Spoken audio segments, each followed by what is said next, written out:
missiled. They were shot at. Nobody ever thought they'd be shot at. UAE had 1,400 missiles aimed at them. Fortunately, they had the greatest anti-missile weapon in history called the Patriot. Almost every single missile was shot down. You know, we had an incident recently where 101 missiles were shot at a certain thing that we own that's very valuable. 101 missiles going 2,000 miles an hour. Out of the 101 missiles, every single one of them was shot down in midair and fell into the ocean. It's amazing technology. There's nobody has equipment like we have. Iran still has that enriched uranium. Is it even possible to wipe Well, you're down? going to have to see, but, you know, I think we're in just very good shape. We're roaming, you know what we're doing? You know the word roaming free? We're over their skies with the most beautiful planes you've ever seen. Roaming free, there's not a damn thing they can do about it. And it would be nice if, like the fake news New York Times, which writes so fake, and the Wall Street Journal is terrible, terrible. I mean, I read a story today that I'm desperate to make a deal. If I was desperate, he'd be the first to know. Pete, let's get the hell out of there. I'm the opposite of desperate. I don't care.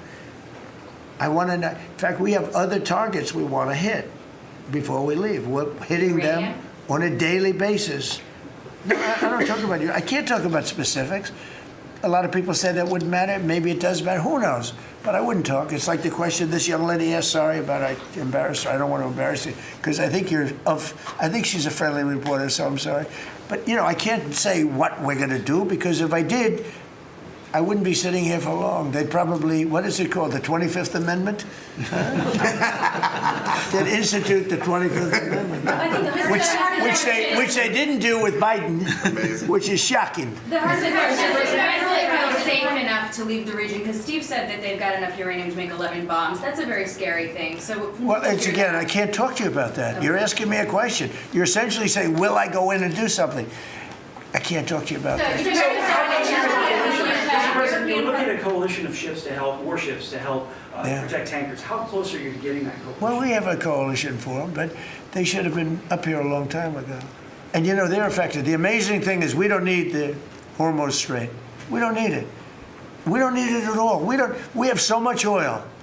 Our country is not affected by this. We have twice the amount of oil as Saudi Arabia or Russia, and soon it'll be 3 times the amount. Chris, do you want to speak to that for a second? Yeah, that's correct. Our total oil production is greater than Saudi Arabia's plus Russia, and more than we consume in the United States. So we're the largest. Pretty good. Pretty you know what they call it?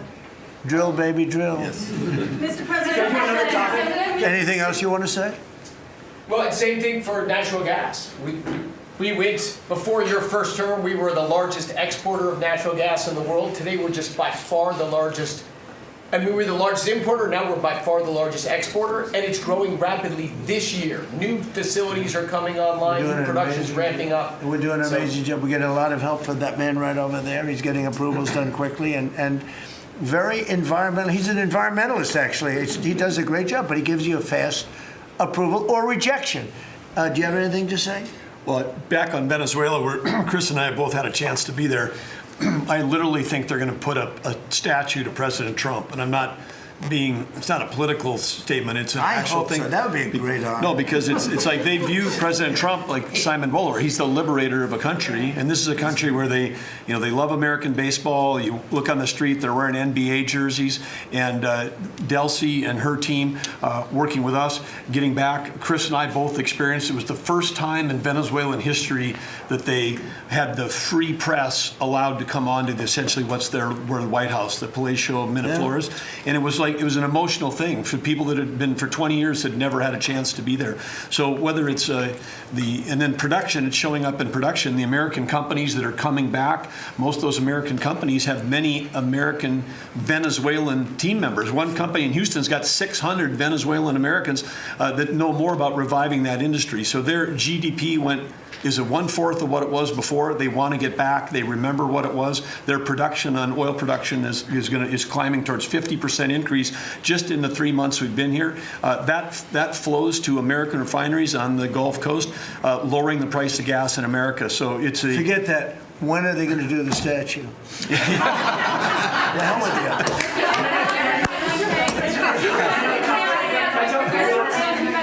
Thank you.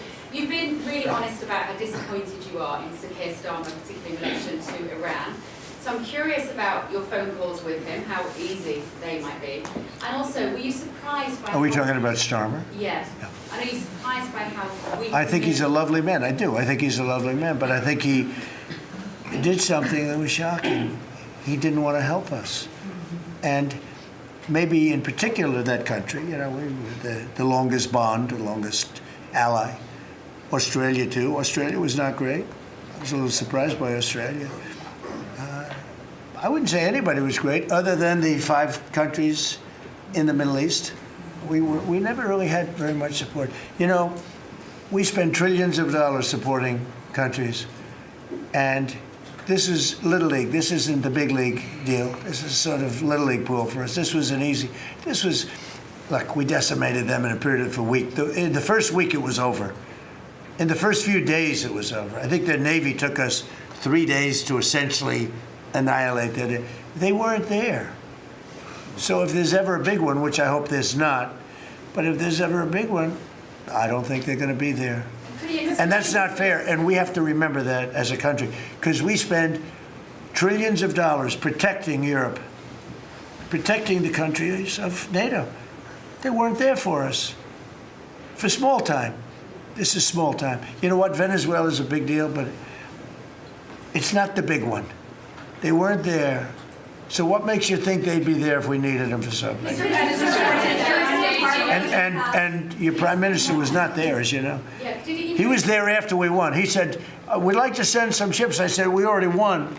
We don't need them anymore. But can you explain why he was reluctant to help? Why he what? Why he was reluctant to help with Iran? He didn't have to. I didn't ask him. I just said, just tell me, no. I mean, we're always going to be there, or at least we were. I don't know about anymore, to be honest with you. I would have to be honest. We were always there when they needed help. We always would have been there when they needed help.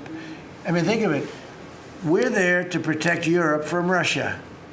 In theory, it doesn't affect us. We have an ocean, big, fat, beautiful ocean. But we're there to protect NATO, to protect them from Russia. But they're not there to protect us. It's ridiculous. It doesn't make sense. I tell you, a lot of people were big NATO people. I was never big. It was okay. I got them to pay 5%. By the way, they haven't paid it yet. You know that. You know, I got them to pay 5% from 2% to 5%. They didn't pay it yet. I got them to pay up to 2% because they weren't paying the 2%. Then I got them to pay 5%, which they should be at. And we had a lot of, oh, that was great, great. Oh, only Trump could do it. But the problem is they haven't paid.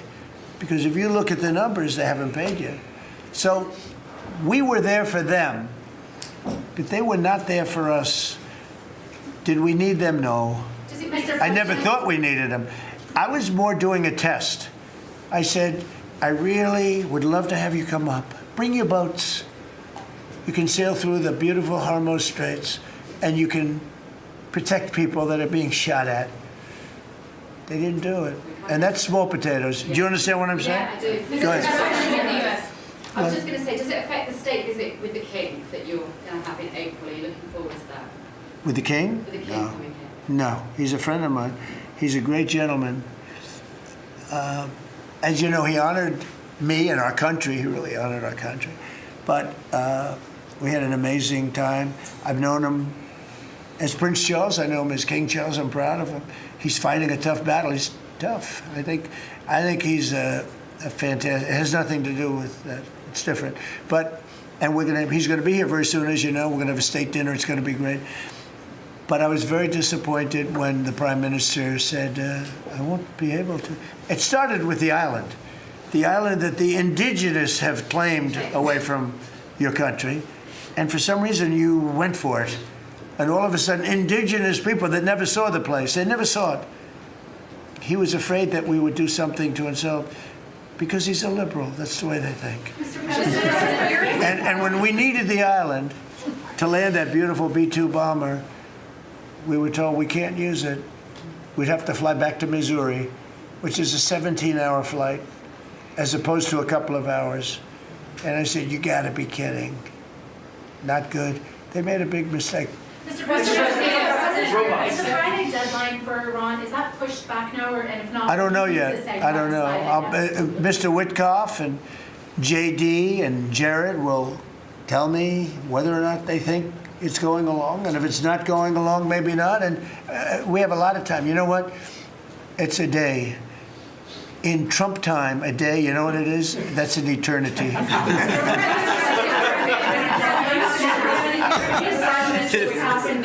Say it, what? European Parliament just passed a major deportation plan. Some of the tenets of it are that member states can deport rejected asylum seekers to third countries regardless of whether they have a connection to it.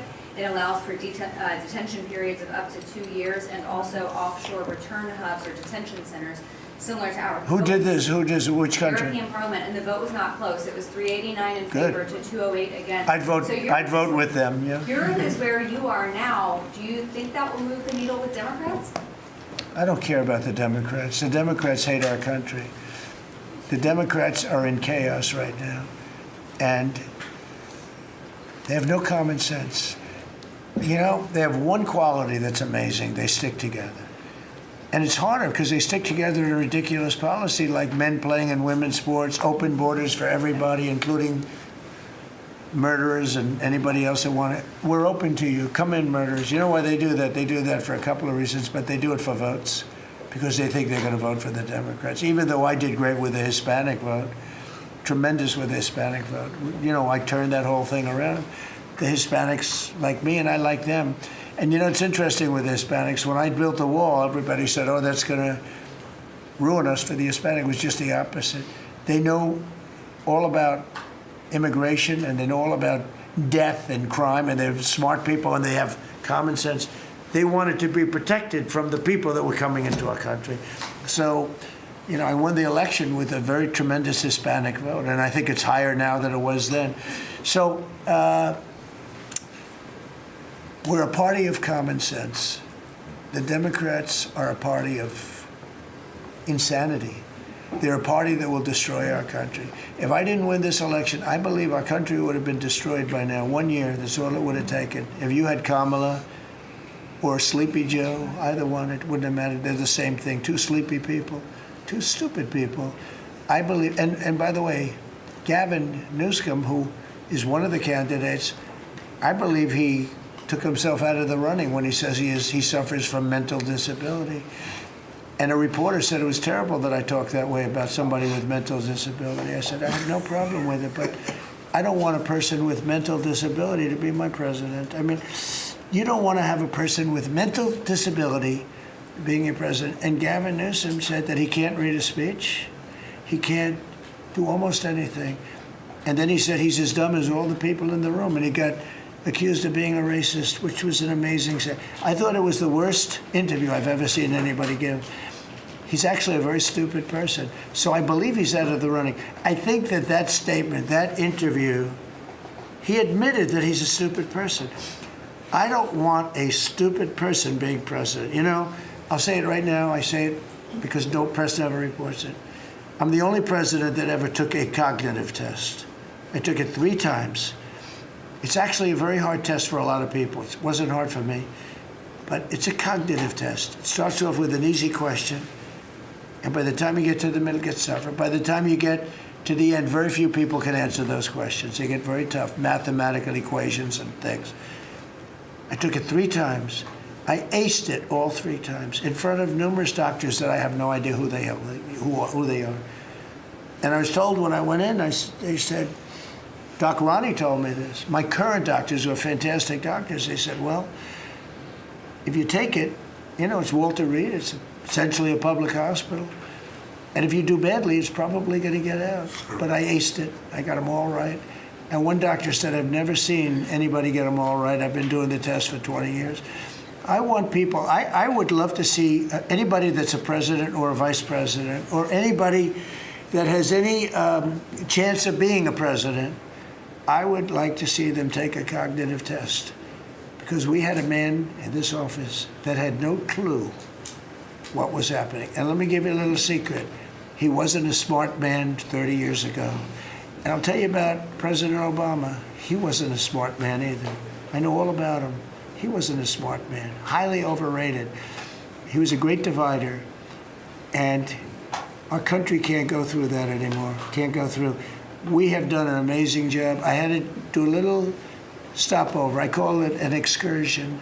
I had to do a little stopover in Iran, and we had to knock the hell out of them because our country would not have been safe. The world wouldn't have been safe. I've done a great favor for the world. The world has not been reciprocal, because when I told NATO, where we give billions and billions of dollars, trillions over the years, I said, do you mind coming up and giving us a little hand with the streets? Send up some. They didn't want to get involved. And I believe that's going to cost them dearly. Thank you very much, everybody. Thank you. Thank you very much. Thank you, Mr. President. Thank you, guys. Keep moving. Thank you. Thanks. Keep moving, guys. Hitting Iran's military capabilities at a level that few people have ever seen before. People never knew there was such a capability. We have the strongest military anywhere in the world by far. I built it during my first administration, and I used it during my second administration. Unfortunately, because I'd rather not have to use it. But it's a display of force and precision and skill like nothing the world has really witnessed, although you get a pretty good witnessing of it in Venezuela also. And that was a smaller version of what we're doing now. We're crushing their missiles and drone stockpiles, destroying their defense industrial base. We've wiped out their Navy completely, their Air Force completely. We've wiped out a large percentage of their missiles. And the missile launchers, without the launchers, the missiles don't do any good. And we've knocked out probably close to 90% of the launchers, probably more than 90% of the missiles themselves. Between some they fired and more than they fired, we knocked out. We've also destroyed a lot of the factories. We're continuing to do that, but a lot of the factories where they manufacture the drones and the missiles. The drones, too, are way down, but the reason they're down is they go one way and they don't come back, because for the most part we're shooting them down. But we also are able to, we've really done tremendous damage to the places where they make them.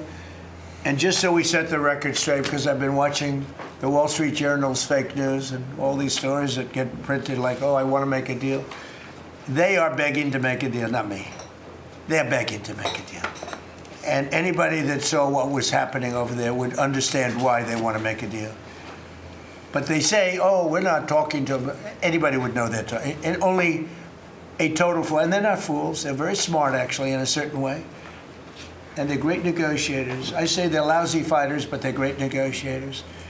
They are begging to work out a deal. I don't know if we'll be able to do that. I don't know if we're willing to do that. They should have done that 4 weeks ago. They should have done it 2 years ago. Or they should have done it when we first came into office, because 2 years ago they had free reign under Biden. Sleepy Joe, worst president in the history of our country. When he allowed to happen to our country at the borders, and even with a thing like this. But not just him. Every president for 47 years, every president should have done this. They should have done it a long time ago, because you cannot give lunatics a nuclear weapon, and they would have had a big one. It stopped really when we did the B-2, but even before that, the Barack Hussein Obama, what he did where he gave them the Iran nuclear deal, gave them free will toward a nuclear weapon. Basically, he chose Iran over Israel and others that didn't want him to do it. But I terminated that deal. Had I not terminated that deal, you would have had a nuclear weapon years ago, and it would have been used, guaranteed.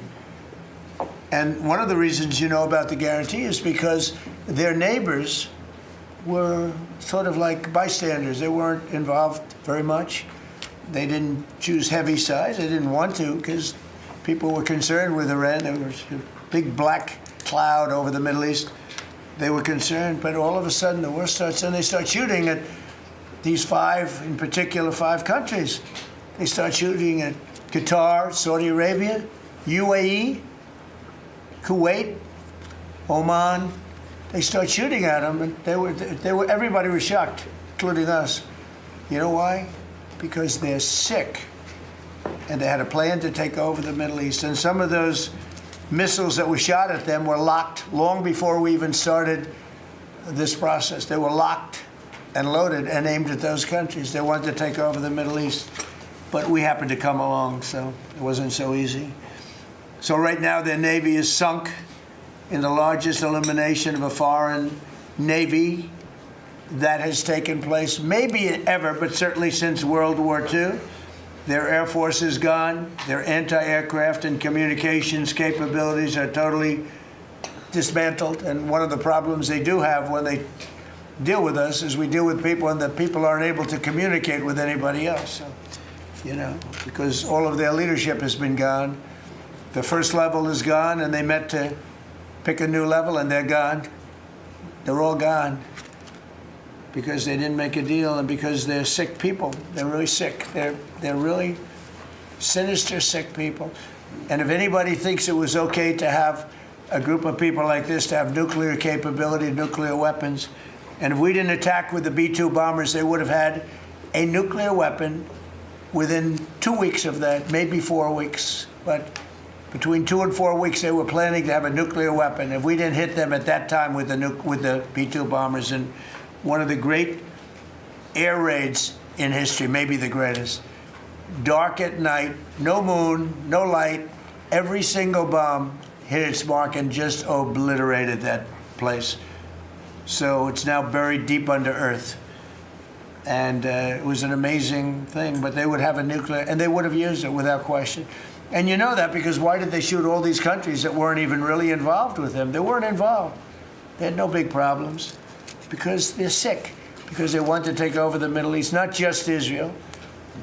Certainly Israel would have been the first on their list. They would have used nuclear weapons, a nuclear, you don't need too many of them, but they would have used a nuclear weapon on Israel, and they would have used it on the neighbors, and then they would have come after us. And if we had a weak president, they would have done great damage. But fortunately, you don't have a weak president. I knew what was happening. And I think we've been proven right. You know, they took one missile, went 2,500 miles. They supposedly didn't have a missile like that. They had no missile with that capability. But they shot the now famous Ireland, the island that the UK was very afraid to give us because they didn't want to get dragged in. But we don't want to get dragged into their wars either. You know? It's one thing, we're very disappointed, I'll say it publicly, we're very disappointed with NATO because NATO has done absolutely nothing. And I've always said, 25 years ago, I mean, I was somebody that wasn't a politician, but I was always involved in politics and I understood politics. I said 25 years ago that NATO's a paper tiger, but more importantly, that we'll come to their rescue, but they will never come to ours. And I want you to remember that we said this. They didn't come to our rescue. Now they all want to help. When they're annihilated, the other side is annihilated, they said, we'd love to send ships. They actually made a statement, a couple of them, that we want to get involved when the war's over. No, it's supposed to get involved when the war's beginning, or even before it begins. We had the UK say that we'll send, this is 3 weeks ago, we'll send our aircraft carriers, which aren't the best aircraft carriers, by the way. They're toys compared to what we have. But we'll send our aircraft carrier when the war is over. I said, oh, that's wonderful. Thank you very much. Don't bother. We don't need it. And we don't need it, and we don't need them. We estimated it would take approximately 4 to 6 weeks to achieve our mission, and we're way ahead of schedule. If you look at what we've done in terms of the destruction of that country, I mean, we're way ahead. Think of it, they have no Navy, and they had good ships. 154 ships have been shot down and are resting very nicely at the bottom of the sea. And we did that in a matter of less than a week. Because we have the greatest military in the world by far, nobody even close. So we estimated it would take approximately 4 to 6 weeks to achieve our mission. 26 days in, we're extremely, really a lot ahead of schedule. The Iranian regime is now admitting to itself that they have been decisively defeated. They're saying to people, this is a disaster. They know it. That's why they're talking to us. They wouldn't talk otherwise. But they're talking to us because they've got a disaster in their hands. They're defeated. They can't make a comeback. We're free to roam over their cities and towns and destroy all of their crazy nuclear weapons and missiles and drones that they're building. And we're doing that. They now have a chance to make a deal, but that's up to them. And they'll tell you, we're not negotiating. We will not negotiate. Of course they're negotiating. They've been obliterated. Who wouldn't negotiate? They are begging to make a deal. We'll see if we can make the right deal. And if they make the right deal, then the strait will open up. Hormuz Strait will open up. And even now, we don't know if there are any mines. You know, they have 22 they call mine droppers. Think of it. Who would have 22 mine droppers? There's a boat that drops mines. Who has 22 mine droppers? Except for people with very evil intention. So every one of those mine droppers has been struck with the same weapon we used to stop drugs from coming into the United States of America. When we hit those boats, it's the exact same weapon, extremely effective. We have unlimited supplies and extremely effective. But they have no more mine droppers. By the way, speaking of drugs, we're 98% down drugs coming in by water, by the ocean, by the sea. 98%. And we're trying to find out who are the 2% because we think they're the bravest men anywhere in the world. Maybe women. But whoever's on those boats is very brave or doesn't watch television. But where drugs coming in by sea, coming in by water, are 98% down. And now we'll stop the drugs coming in by land. The land is the easy one. You had to stop the water. A lot of it came in through the water. Now it's all pinched. And these people are trying to come in by land. And we will, that's it. That's the easy one. But we had to take care of the water first. Nobody's coming in. Virtually nothing is coming in anymore. It was hundreds of millions of dollars a week were coming in by water. But they now have the chance, that is Iran, to permanently abandon their nuclear ambitions and to chart a new path forward. We'll see if they want to do it. If they don't, we're their worst nightmare. In the meantime, we'll just keep blowing them away, unimpeded, unstopped. Well, there's not a thing they can do about it. They can't do anything about it, you know. I tell you, if they could, you'd be hearing about it. You'd be hearing about it. You don't hear anything about it. They can't shoot our jets. We have the best military equipment in the world. No, not even a contest. And you see that with Venezuela. They had other equipment. They didn't have ours. It didn't work. Didn't work. Think of it. We did the situation in Venezuela. It was a great military operation, getting a very, very dangerous man who's killed a lot of people, forced people into our country.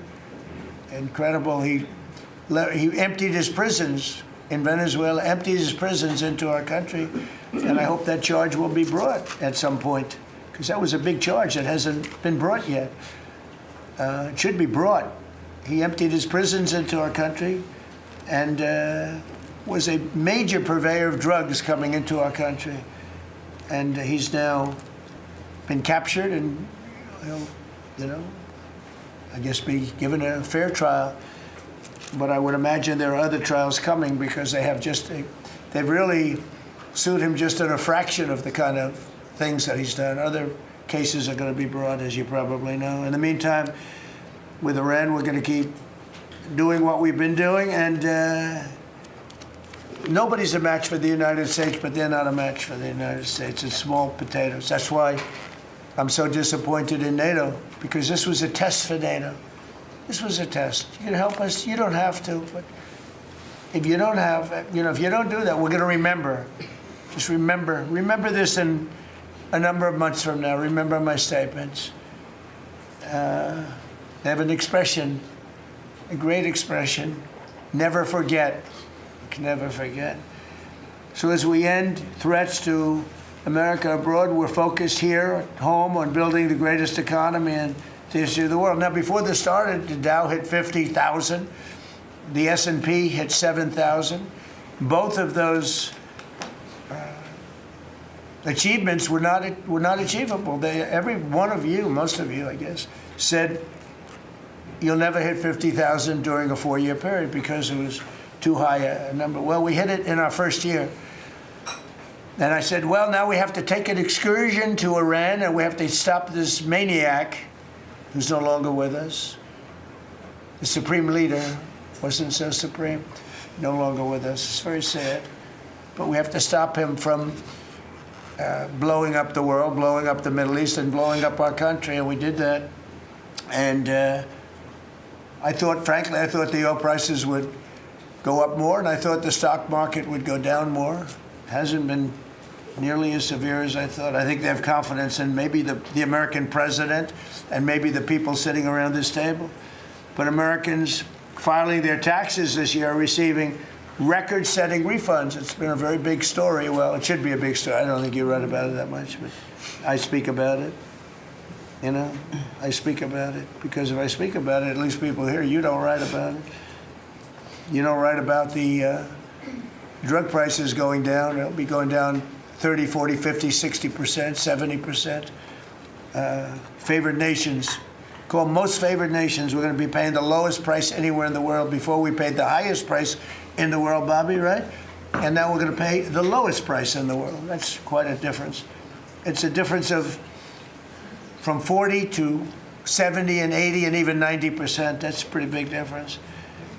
But we're slashing regulations and investment is pouring in from all over the world.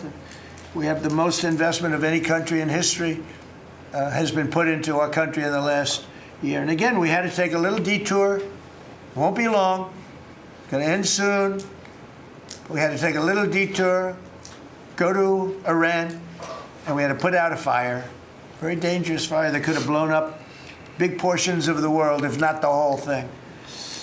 So tomorrow we'll be announcing a variety of actions that we're taking to support American farmers, who we never forget. We love the farmers. We gave them $12 billion out of tariff money. We had a tremendous amount of tariff money come in, and we continue to have. We've gone, as you know, the Supreme Court gave us a very unfortunate, foolish ruling, a ruling that gives the people that have ripped off our country for many years, gives them some money back. But it's one of those things. It's a terrible, terrible, horrible mistake they made, but it's okay because we have another method that's just as good. We'll use the other method.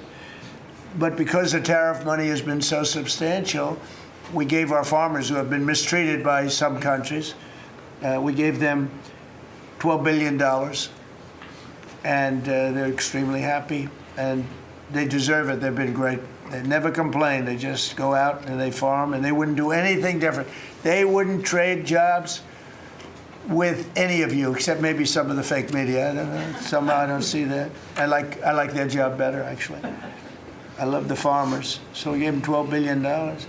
So in just a few moments, Treasury Secretary Scott Bessent will discuss the actions that we're taking to address energy prices, which have not gone up as much as I thought, Scott, to be honest with you. And, you know, it's not over, so maybe it'll go up a little bit more. It's all going to come back down to where it was and probably lower. And my predictions have been right. Trump was right about everything. They have a new hat. Trump was right about everything. It's pretty right. But Scott's going to address that. And I think before we go very much further, I want to ask Vice President J.D. Vance to say a few words about where we are with the situation. He's involved with Steve and with Jared on negotiations. And then some of the others will speak. We'll have Marco say a few words. Pete Hegseth, who was born for this role. I mean, he's doing a great job. They gave him a hard time. And now people, I'll tell you, somebody came up to me yesterday, gave you a very hard time, said, you know, I made a mistake. Pete Hegseth is doing a good job. So when I tell you who, you're not even going to believe it. He said Hegseth. He gave you such a nasty hard time.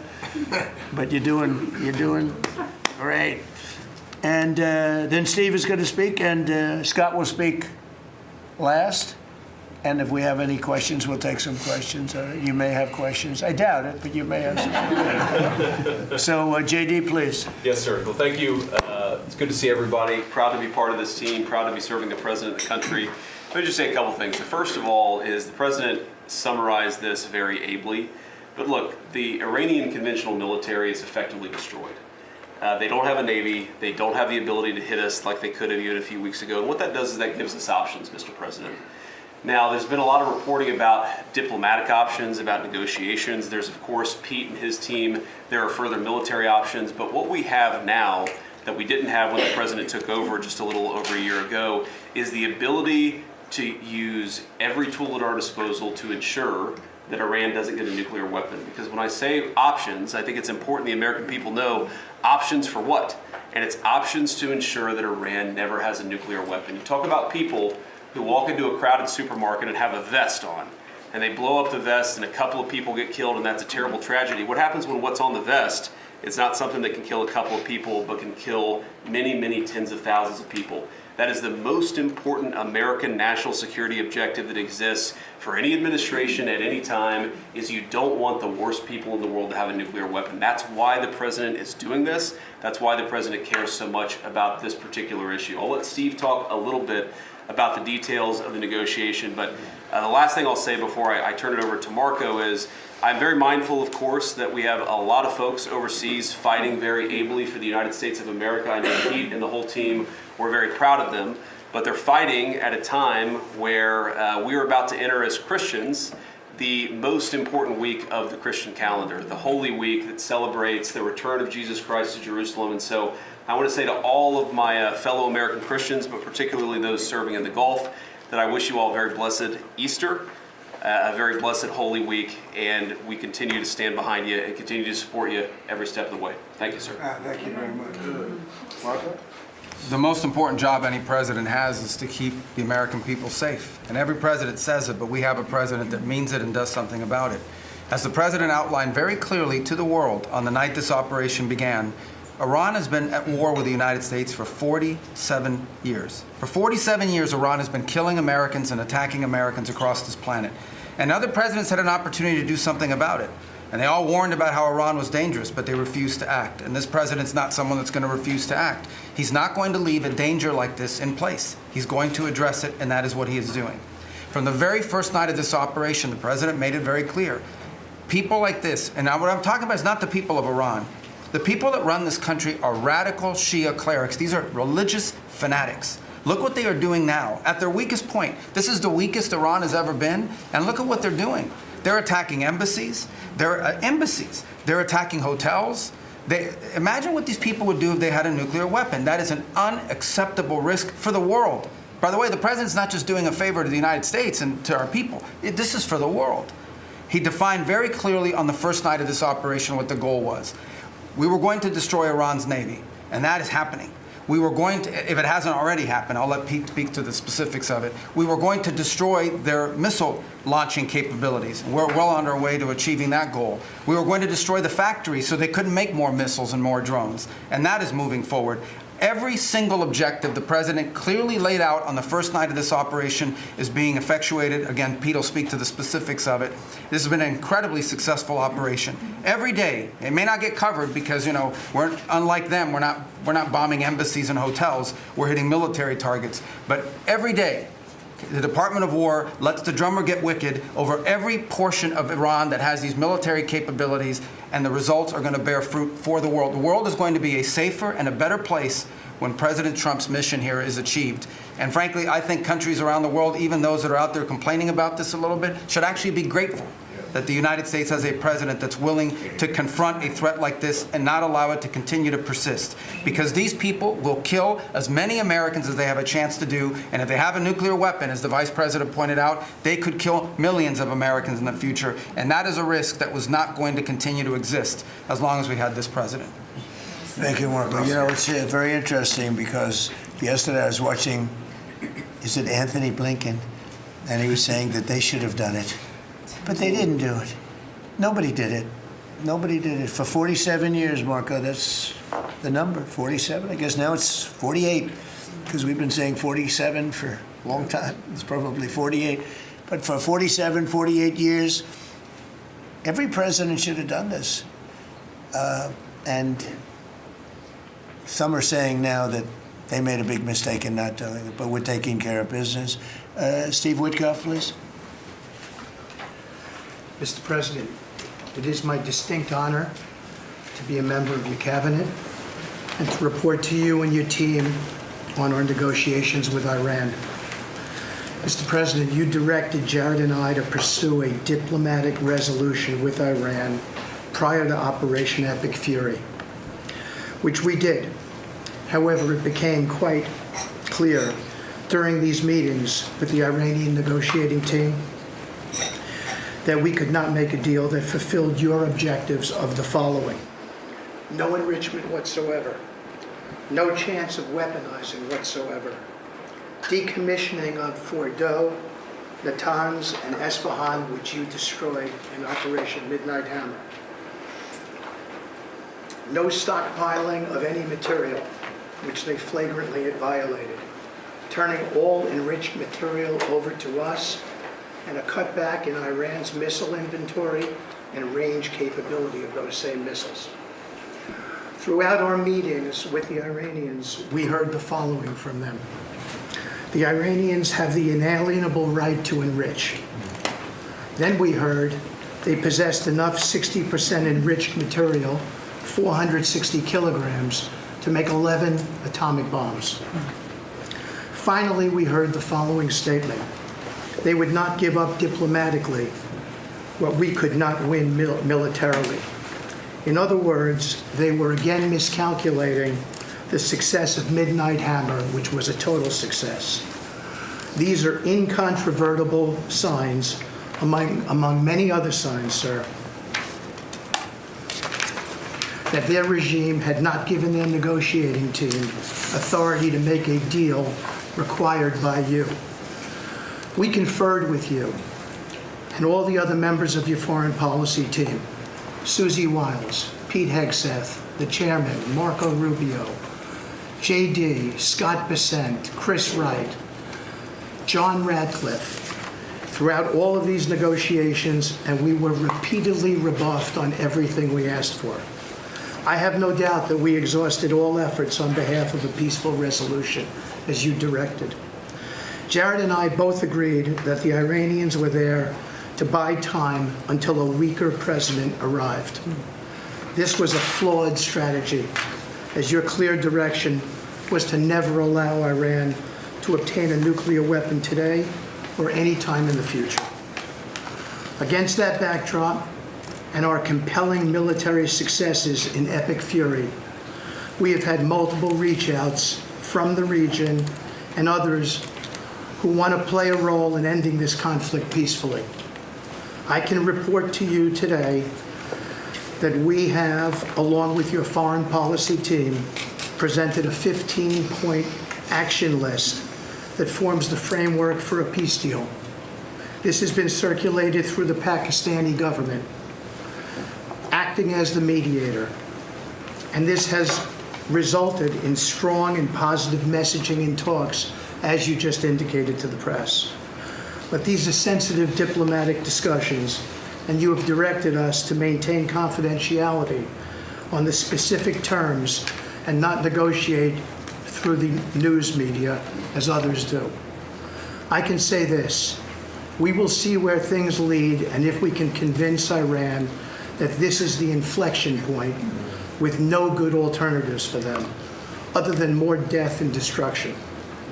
We have strong signs that this is a possibility, and if a deal happens, it will be great for the country of Iran, for the entire region, and the world at large.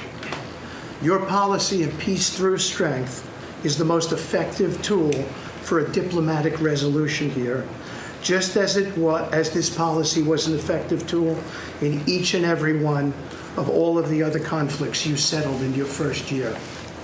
Iran is looking for an off-ramp following your powerful threat on Saturday. Your indications that you are willing to listen to peace proposals have been well received. You have instructed us that your preference is always peace, and that we should make that our priority. We have delivered that message, sir, along with the 15 points for peace. Finally, we have told Iran one last thing: don't miscalculate again. Good. Thank you very much. Good job. Doing a great job. Everybody around this table is doing a great job. Pete Hegseth, please. Mr. President. I'll start kind of where you left off, Mr. President. Thank you for doing the work of the free world and having the courage to step up and stop the Iranian terror regime from holding the world hostage. That's really what it is. And 27 days ago, Iran had a modern military. Never in recorded history has a nation's military been so quickly and effectively neutralized. Operation Epic Fury is not an endless war. It's a decisive campaign with clear objectives to destroy Iran's offensive military capabilities and ensure they never obtain a nuclear weapon. This is stuff for the history books. This is stuff for legacy. Mr. President, you are acting now to ensure future generations do not have to live under the threat of a nuclear-armed Iran. However, you wouldn't know it if you listened to the dishonest hate Trump media, as you referenced. The folks here in the room, these cameras, they have a choice. You're either informing the American people of the truth or you're not. Because I hear it from my people every day. Behind every headline you write, there's a helicopter crew in the air. And behind every news banner you write, there's a battalion on the move.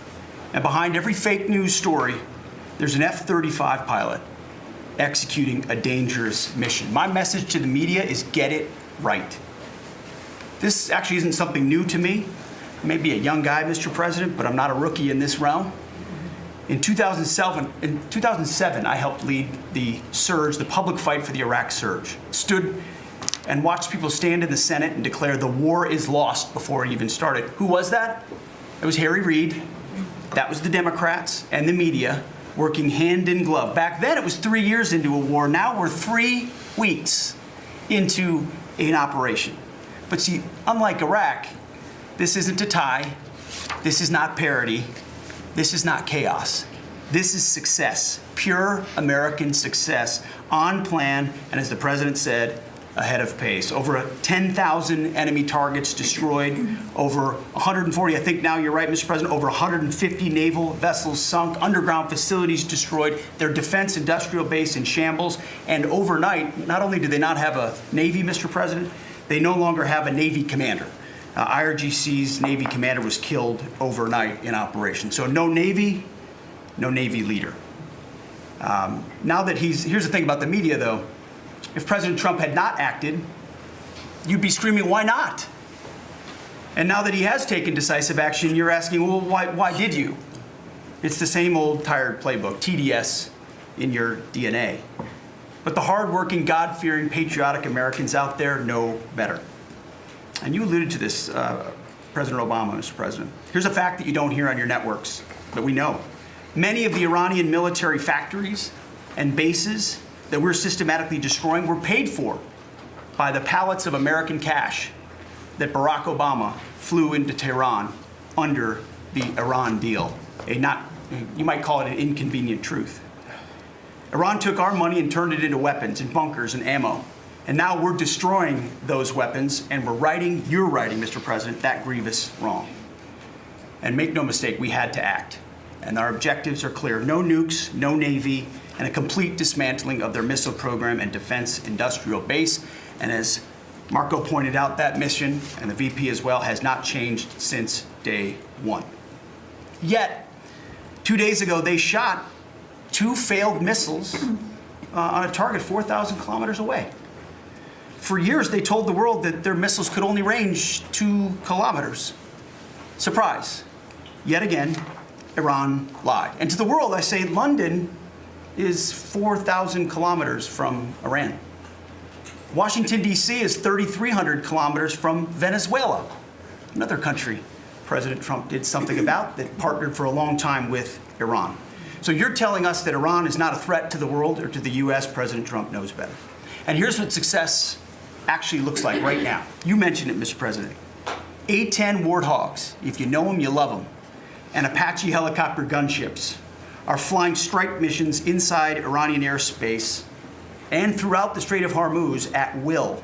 See, you only send these slow, low-flying, close air support platforms when the enemy has no meaningful air defenses left. Their presence is proof that Iran's air defenses are gone. Their command and control is shattered, their top leaders hiding in underground bunkers, while their mid-level commanders are being crushed in the field. The morale of their fighters plummeting, and we see that disconnect daily. They're privately admitting, as you said, Mr. President, very heavy losses. We know that. President Trump has given us a clear mission. Our capabilities are only going up and Iran's are plummeting. We are here to win, and we're full speed ahead. So, Steve, we appreciate your efforts. We pray for a deal, and we welcome a deal, and we have the ultimate deal maker to make it happen. But in the meantime, as I said yesterday, the Department of War will continue negotiating with bombs. War is negotiation by other means. And finally, I want to thank our incredible troops. Our pilots, crews, sailors, refuelers, air defenders, the absolute best of America, the real 1% of our country. This president, President Trump, has your back. And I know this cabinet prays for you every single day. And we ask the American people to do the same as they continue in this mission. God bless. Thank you, Mr. Thank you very much. It's great. I think before I ask Scott to say a couple of words, it would be great if people like the mayor of Chicago and the governor of Illinois would say, please come in and stop the crime. A beautiful young lady was killed the other day, and the father was a very good friend of Dan Scavino. And he took it very hard. Dan took it very hard, like the father, friends. They grew up together. And it's a young lady whose life would be saved if we did what we did as an example in Washington, D.C., which is now a safe city. All the time, people come up to me in the building, people that work here, they say, thank you so much. I know immediately what they're talking about. They're able to walk to work. They walk to work. You all walk to work. Some of you were mugged. I know you told me stories. Some of you were mugged. One person in particular was viciously mugged in the group right here. It's not happening anymore. You have a safe city. Louisiana, the governor of Louisiana called me, can you help me with New Orleans? They just had the Mardi Gras. He said it was the safest Mardi Gras we've ever had. Sounds terrible to say. No murders. You know, it sounds like, who would say this? No murders, but they always had murders. They had a lot of crime during Mardi Gras. He said virtually no crime. We had the troops down there. Memphis, Tennessee, I just got back. We were there. Crime is down 75%. In a short period of time, we're there 5 months. We could do that for Chicago. We could do that for New York. We could do that for L.A. And we could do that for, frankly, San Francisco. I know they have a mayor who's trying very hard. He's a Democrat, but he's trying very hard. But we can do it much more effectively because he can't do what we do. He can't take people out from the city and bring them back to the country from where they came, where they were in prisons. They were allowed to go in prisons. There were drug dealers, the highest level drug dealers, murderers, 11,888 murders. We do things that they can't do. I had friends calling me up from San Francisco. Could you give him a chance? I said, absolutely. If you want him, we'll give him a chance. He's trying. He's doing okay, but we could do much better. We could make it a lot safer than it is. San Francisco, a great city, was a great city, could quickly become a great city again. But, you know, they're going very slowly. I tell my friends they're very substantial people. They're in a certain business where people have made a lot of money. I hope that lasts. But they have a tremendous potential. It was one of the greatest cities in the world. Now it's got a lot of crime. And the mayor is really trying. Again, a Democrat trying. And I spoke to him. He just wants to have a chance. And I said, we'll give you a chance. But we can solve it very quickly. This young lady would be around today if we were around, because we have nobody coming through our border. I mean, literally for 9 months, it's zero. It's hard to believe that number can be possible because millions of people came in through Biden. But nobody even tries. We don't have the caravans of thousands, 25, 30,000 people pouring into our border. They come up in caravans. We don't have caravans anymore. There's no such thing anymore. It's a name that I think I developed, but somebody developed it, but I think it was me. I thought it was and appropriate. And thousands of people would come up and just barge into our country, totally unchecked, totally unvetted. And this man came in, Dan, right? And he came in through the ridiculous open border of Biden. If we were there, the election was rigged, what are you going to do? Came back, big comeback. But if we were there, we wouldn't have had people coming through. It's amazing. You know, it's so easy now because everyone knows they're not getting through. We don't have any caravans. Once they know that, when it was easy to come through. When I heard that they had an open border policy, I said, boy, this is going to be, I couldn't believe it. But when it was actually, you know, it dawned on me because I had built 1,000 miles of wall and we were finishing up some and he didn't want to finish it up. I said, they really do want to have an open border. And we got it finished. But that young lady would be alive today. And she'd be alive for another reason, because we would have the National Guard in Chicago and in New York and in other places. And they love doing it. It's like training, to be honest. It's actually training. I never want to take them out of D.C. I mean, maybe somebody later on will do it, but I never want to take. You know, the people, they look, they say, we feel so good, we feel so safe. We see these beautiful, strong people, and they're so nice. They help. They open the doors for people. They carry bags. They pick up paper when they see paper on the ground. I looked at D.C. last night. I drove to make a speech, and I drove through, and I said, take me this way, take me that way. The city's clean. The fences are down. You don't have homeless all over your parks. I mean, we had parks. There was no room for anything else other than homeless. It's all clean and nice. And it'll be even more beautiful in a year from now. And we have some projects that are great. This ballroom is going to be something that's so beautiful for the city, so desperately needed by presidents. I mean, now it's no secret the military wanted it more than anybody. It was supposed to be secret, but it became unsecret because of people that are really unpatriotic saying things. But doesn't matter.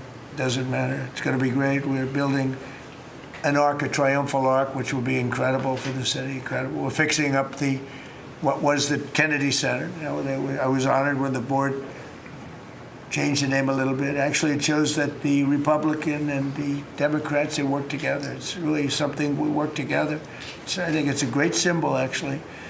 But we're doing a lot of work. That building is ready to fall down. It's in terrible shape. We're closing it. We're going to open it with a bang in less than 2 years. It'll come in under budget, ahead of schedule. That's what I do.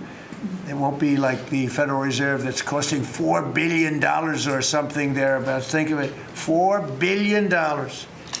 You know, it's amazing. I said to the group before, I said, everything I do, I get sued.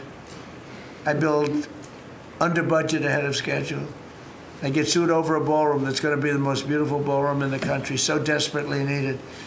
You won't have to have tents sitting on the wet White House lawn. If it rains, you get wiped out, to honor the president of China or the president of France or the president of somewhere. You can have the greatest. We get sued by the National Trust for Historic Preservation. They don't know what they're doing. Then I just found out we got sued by that group and another group, I guess, on the fixing up of again, I'll use the old name, Kennedy Center, because they're not fixing up Trump Kennedy. It's going to be beautiful when you add the name Trump. But we got sued. And all I'm doing is fixing it up. We're fixing broken marble. We're putting on a roof because it leaks like a sieve. We're fixing steel that's broken. It's the same building, same exact building. We're fixing it. It's going to be beautiful. It's going to be so beautiful and safe. It was actually unsafe. You had some of those columns on the outside that were painted a fake gold. Now we painted them a beautiful white color, beautiful cream white. It's beautiful. Everyone said it's so much more beautiful now. Instead of a cheap, you can't imitate gold. See, I'm a gold person. It's all real stuff. You can't imitate it. Someday they'll discover a paint that will look like gold, and the guy's going to be the richest man in the world. But you can't imitate real gold. It just doesn't. That's 24 karat. Which is what this building deserves. But think of it. I get sued because I'm fixing up the Trump Kennedy Center. We're going to make it gorgeous and safe. We're fixing new windows, new this, but just all fix them. I got sued by preservationists. But you know who they didn't sue? The man that took this beautiful Federal Reserve building. That's small, much smaller than the hotel I built. I built the Waldorf Astoria Hotel down the road. And it was a beautiful job for $201 million. It's bigger, I think, than the Federal Reserve building. And it's got rooms and bathrooms, and it's not like just an open office space, which is much cheaper to build. Think of this. I hear he's going to be over $4 billion for a little building. He doesn't get sued by anybody but me. I sue because it's either somebody's very crooked, which has to be, because what happened to all that money? You can't sue. I would have done that building for $25 million. It's going to cost maybe $4 billion, and we have a great new person coming in to take over the Fed. And Kevin may not ever have an office, because I don't know if they're going to be able to build. I passed that building the other day. It's a see-through. You know what see-through means? There's no walls up. And they're going to spend. But the National Trust for Historic Preservation, which is a joke, by the way, they didn't sue that building. They didn't sue anybody. But they sued me, and I build. And by the way, my buildings, it's all donations. Rich people and people are putting up the money. Zero taxpayer dollars. Is that right, Scott? Yes, zero taxpayer dollars. This stuff is all done for free, and I get sued. This could only happen to Trump. But they don't sue the guy whose interest rates are too high. That's why we call him Too Late. His name is Jerome Powell. We call him Jerome Too Late Powell. And done a terrible job. He suffers from Trump derangement syndrome, as he probably should, because I hit him pretty hard. But so I don't blame him. But they don't sue a man who has taken this gorgeous building, ripped it down from the inside, taking ceilings that are as beautiful as you've ever seen, taking the ceilings down instead of leaving them, taking walls down that were 2 feet thick of solid concrete and plaster, replacing them with 6-inch walls with no insulation. I said, let me ask you, are you going to put insulation in? No, it's not in the budget. Oh. Insulation costs $5. Now you're going to hear the guy next door. If he's next door to me, I'll be able to hear his military plan. I'll know exactly. If Lutnick is in there, I'll say, oh, I know exactly what Lutnick's got planned. It's the craziest thing I've ever seen. They've ripped this gorgeous building apart, and you can never build it again. I could, but it costs a lot of money. But a normal person can never build. So you're going to have crummy little walls, a flat little ceiling eventually, but right now you don't have anything. And nobody sues this guy. And then when Jeanine Pirro, working with Pam and others, has the courage to sue to find out what happened to maybe $4 billion and a building that may never be occupied by Kevin Warsh. He may never get there. We're going to have to find him some space in the White House. We'll put him in the basement of the ballroom. But when, now think of it, when Jeanine Pirro and Pam and the group, when they bring a suit, it's like, oh, this terrible thing. And then we have a judge that attacks us. So we've got to get our priorities straight, you know. It's a very sad thing that's happened with the Fed. And then just one other thing very quickly, you have Gavin Newsom in California Railroad.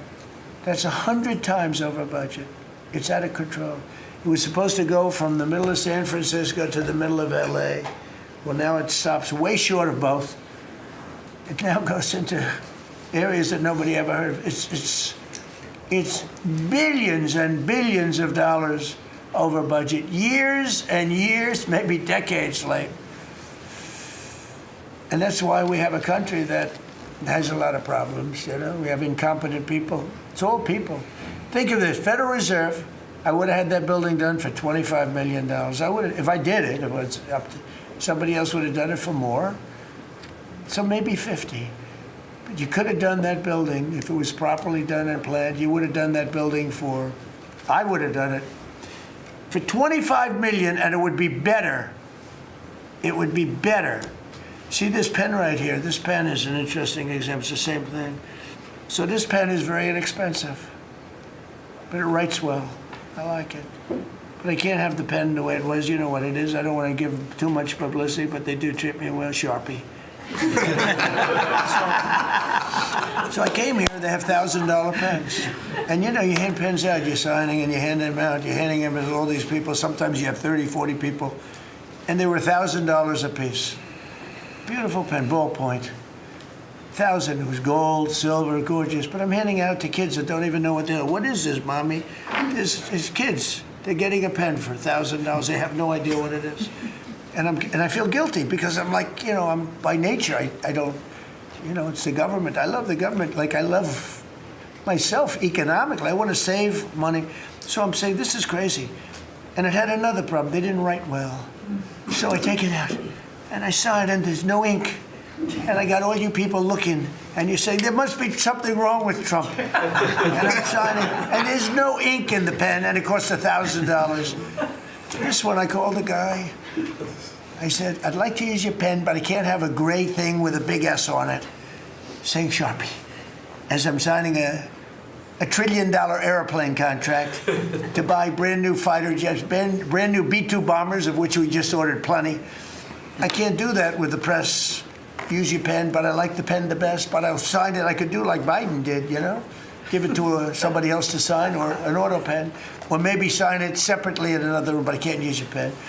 He said, well, I can make it nicer. I said, what can you do? He said, I'll paint it black. I said, that's nice. And I can even paint the White House on it, sir, if you like, in gold.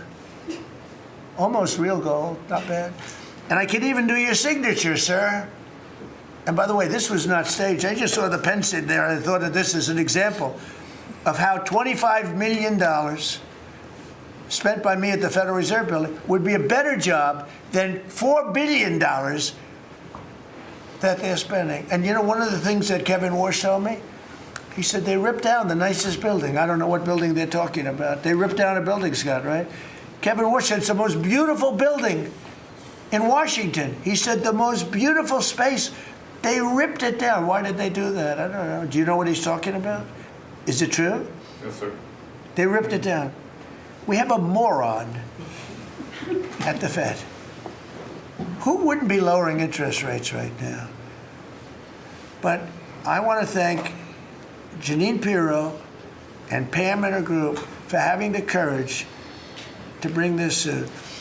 And I believe that the contractor on that job is probably one of the richest men in the country right now.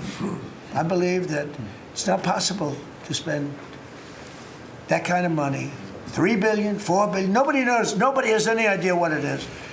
But it's over $3 billion, and it's probably going to be over $4 billion by the time they finish. And it may never get finished. Unless I take it over, I'll get it finished. But it can never be what it was. It's never going to have those beautiful ceilings. It's never going to have those incredible walls. The walls were 1.5 feet thick of solid masonry. They ripped them down for no reason. And I just gave you the story. And just to finish on this one, so I told that story to somebody and said, yeah, but it's not the same thing. I said, you're right. This one is better. It writes. So the guy said to me, you don't have to pay me, sir. I'll give them to you for nothing. I said, no, I don't want that. Let me pay you. I want to pay you. No, sir, you don't have to. You're the President of the United States. He was shocked. The head of Sharpie gets a call. I don't even know who the hell he is. He said, is this really the President? He said, no, you don't have to pay me, sir. This is such an honor. I said, no, I want to pay you. And he said, what would you like to pay? I said, how about $5 a pen? He said, that's all right. Whatever the hell we agreed to. Peanuts. As opposed to 1,000. And these were $1,000 pens. and we were giving them out. Sometimes, you were there for signings. I'd have 30, 40 people standing behind me. I'd give out 40 pens to people. Then somebody would say, could I have a couple extra? This way I'd go like this. Here, you want 5? Here, take 5. But the bottom line is, they're better pens. It's a business story. So for $5, could be 0, but for $5, I get a much better pen than for $1,000. And I can hand them out, and actually they become hot as a pistol, so what can I tell you? With that, could I give it to, please, a man who's done a great job at Treasury, Scott? Good luck, Scott. Well, sir, as always, you're a tough act to follow, but that is very illustrative. Your economic leadership has made our military mission possible. Mr. President, national security, as you always say, is economic security. Your leadership has shown the American people that there is no prosperity without security. That our mighty military on one side, but the U.S. economic strength is fighting off this evil regime. The Iranians believe they are fighting a two-front war.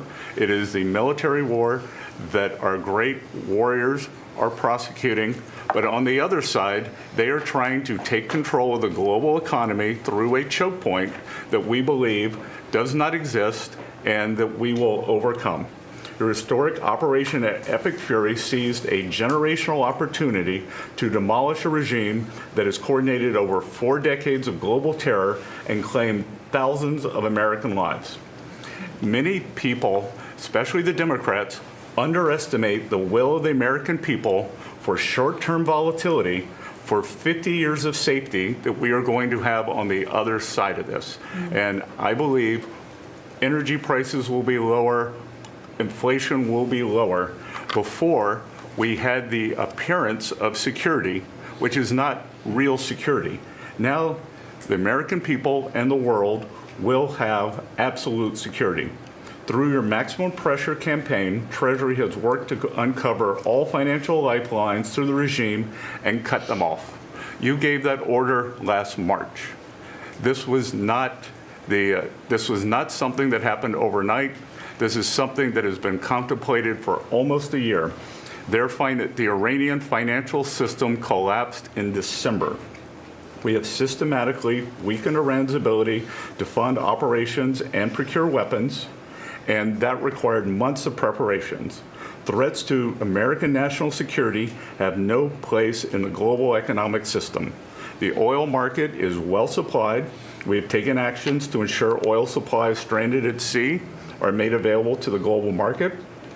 Your bold actions like the Development Finance Corporation's Maritime Reinsurance Program in conjunction with Central Command will soon provide shippers through the Gulf region with a level of security we have never seen before. Mr. President, we are starting to see more and more movement in and out of the Gulf today, and this is more than yesterday, and this is the beginning. I am confident that shipping traffic will continue to increase on a daily basis even before we secure the straits. Turning to the home front, the U.S. economy remains strong. We had a strong economy thanks to you. We are the best insulated in the world thanks to your energy efforts in Term 1 and Term 2. The U.S. is an energy superpower. American workers' purchasing power is finally being restored. The latest figures indicate robust real compensation increases. We are starting to see the working family tax cuts benefits bearing fruit this tax season. 44% of tax returns have claimed at least one of your signature policies: no tax on tips, no tax on overtime, no tax on Social Security, deductibility of auto loans. The average tax refund is up more than 10% for working Americans. The economy you vitalized through your pro-growth policies is well positioned to withstand these temporary disruptions.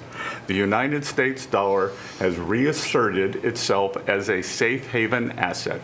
The U.S. dollar has appreciated since the hostilities began because everyone knows, thanks to your efforts, the U.S. economy is the best position in the world and capital is flowing in.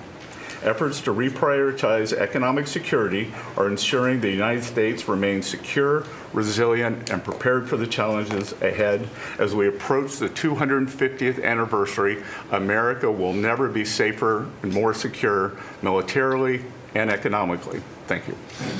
I just want to ask you a question. Is this guy central casting? I'm looking at him. I'm in Treasury. He might not be so good for war. I don't know. Pretty good. No, I'm looking pretty good too. I'm looking at this guy. He's central casting. Even the glasses are perfect. Where do you get those glasses? I think I'm going to get glasses. That's beautiful. Great job. That's really good. No, he's done a great job, and you all have. Proud of you all. Do you have any questions? Yes, Mr. President, are you going to go in for the uranium? Like, how do you secure Iran and... Let's assume I was or I wasn't. Why would I ever answer a question? Can you accomplish your What goals kind of a without it? question? Am I going to go in for the... Oh, yeah, I'm going in. We're going in tomorrow at 3 o'clock. How could you possibly ask a question like that and expect an answer? I don't know. But I don't know. I think you're a friendly person, too. It's just such a ridiculous question. Mr. President.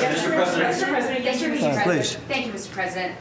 There's been a report that potentially the U.S. is looking at diverting some munitions, air defenses that were meant for Ukraine to the Middle East. Is there any accuracy to that? Is that something you're considering? Well, I'd have to ask me, but we do that all the time. You know, we have tremendous amounts of ammunition. We have them in other countries, like in Germany and all over Europe. We have, you know, we're packed. And sometimes we take from one and we use for another. We help Ukraine. Biden started, and he gave $350 billion away. Too much, way too much. And we sell it now to NATO. We sell it to NATO, and they probably give it to Ukraine. Mostly, I think they give it to Ukraine, but we get paid for everything that we give. We don't give anything anymore. It's a tough situation, that whole Ukraine situation. Very, very tough. We're working very hard on getting that one solved. It doesn't have any impact on us, virtually nothing. In fact, if anything, I mean, we sell a lot of equipment for that unfortunate war. 25,000 people died last month, 25,000, so mostly soldiers. Some in the towns, but for the most part, soldiers. They're dying. Nobody's seen anything like it since World War II. It's a terrible situation, and hopefully that's going to get settled. You know, I settled 8 wars. And many of them, I think, were more difficult than this one. In theory, they were more difficult, but there's tremendous hatred between President Putin and President Zelensky. Tremendous hatred. I've seen it before, but I've never seen it maybe to this extent. And I think that's calming down a little bit, and I think we have a chance of getting it done. But it doesn't affect us thousands of miles away. That's why when I heard the head of Germany say, this is not our war, about Iran, I said, well, Ukraine's not our war. We helped, but Ukraine's not our war. I thought it was a very inappropriate statement to make, but he made it. You can't erase it, but he felt that way. I said, well, you know, Ukraine's not our war, and it's not, but I would like to see all those young people stop being killed. I mean, they're being killed. It's like a slaughterhouse. What's happening there is horrible. 25,000 on average. 2 months ago, it was 31,000 people died in 1 month, Marco, right? I said, it's getting crazy. It's getting worse. Think of it, 31,000 soldiers, both Russian and Ukraine, died 2 months ago, 25,000 last month. And if I can solve that, it would be a great honor to do it. I wish it could have gone faster. I solved other ones in 1 day that had been going for 32 years. We stopped one that was starting. It was already started. India and Pakistan, and the Prime Minister of Pakistan, a very fine gentleman, said President Trump solved something that was going to cost 10 million lives. That was going to cost a lot of lives, 2 nuclear nations. And those were complicated, but we got them done quickly. This one is, it's a shame. And the only reason I'm doing it, frankly, is because I want to stop death. I want to stop the death. from happening. I think I'm going to go with a man that I've missed, Brian. I haven't seen you in a long time. I miss you. He's been in a very strange location. I don't know. He's had a strange thing happen. But anyway, go ahead, Brian. Well, good to see you too. Actually, good to see the entire cabinet here. Linda, good to see you too. You talked about gas prices coming down. Obviously, they will. But would you ever consider suspending the federal gas tax in order to kind of temporarily alleviate some? Well, some people should do that. As an example, in California, every time prices go down, his prices go up because the gas tax is bigger than the tax itself, bigger than the product itself. It hasn't. I mean, we've thought about it, I guess, but honestly, when I did this, I knew it was going to be a little bit. We had the greatest economy ever. We had the greatest stock market in history. I said, we're going to take a little bit of a hit, a short-term hit. It's going to end up going much higher than it was, in my opinion. I said we're going to have a great stock market. Nobody thought we could get to 50,000 or 7,000 in the respective indices. Nobody thought that was going to happen, but it did in the first year. They said it couldn't happen in 4 years, that you wouldn't hit 50 in 4 years, but you could maybe get close. We hit it in the first year. And I said, this is a good time to solve a problem that you had to solve. And that's what I did. But the gas tax, people have talked about it. It's something we have in our pocket if we think it's necessary. And if I can follow real quickly, you just recently took off, Secretary Duffy, 17,000 truckers off the road that quite frankly could not speak English, which is a safety issue. Yeah.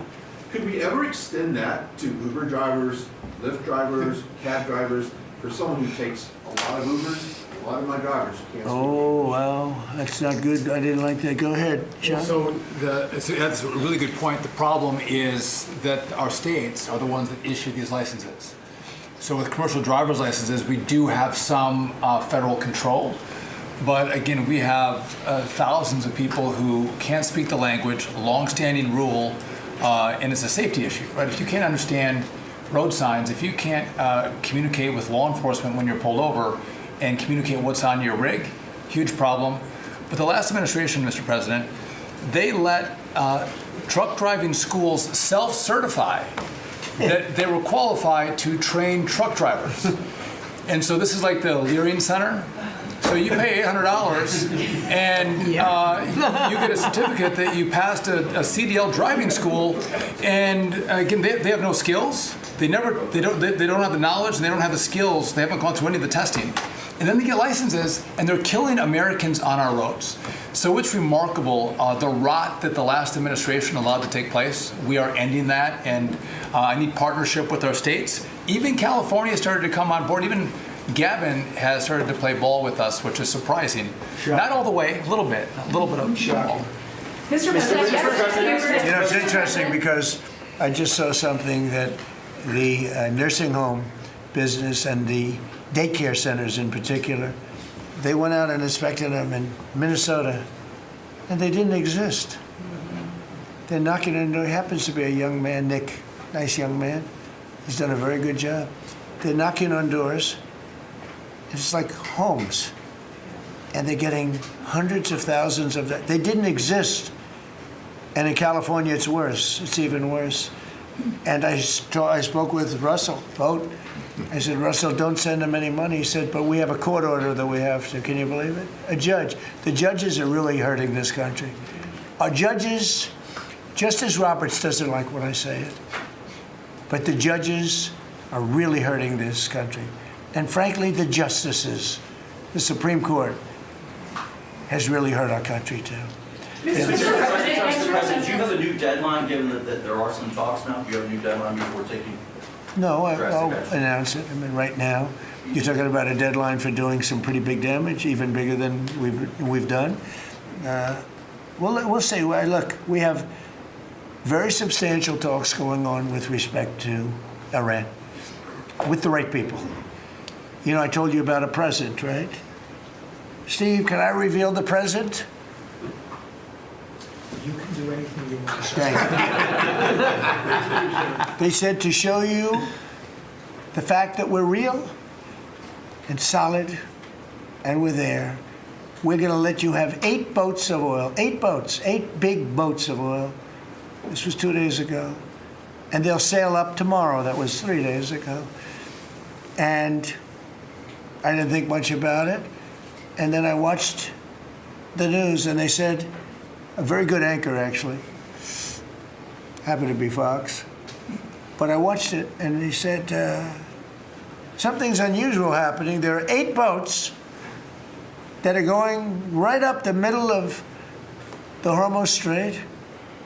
8 big tankers are going loaded up with oil right through. And I said, well, I guess they were right, and they were real. And I think they were Pakistani flagged. Yes. And I said, well, I guess we're dealing with the right people. And actually, they then apologized for something they said, and they said, we're going to send 2 more boats. And it ended up being 10 boats. All right, I hope I haven't screwed up your negotiations, but I thought it was appropriate to say, because I did taunt you the other day by saying they're going to give us a present. There were 2 illegal immigrants who were arrested at San Francisco airport for ignoring deportation orders. At the same time, as you highlighted, really great reception from American travelers for ICE agents. Is there a PR aspect of this that can allow future deportations to go on with less protesting, less outrage? Yeah, it's amazing, because by putting ICE there, look, the press was very unfair to ICE. So was everyone else. These are great American patriots. They have a tough job. They have to find murderers and take them out of our country. I wouldn't want to do it.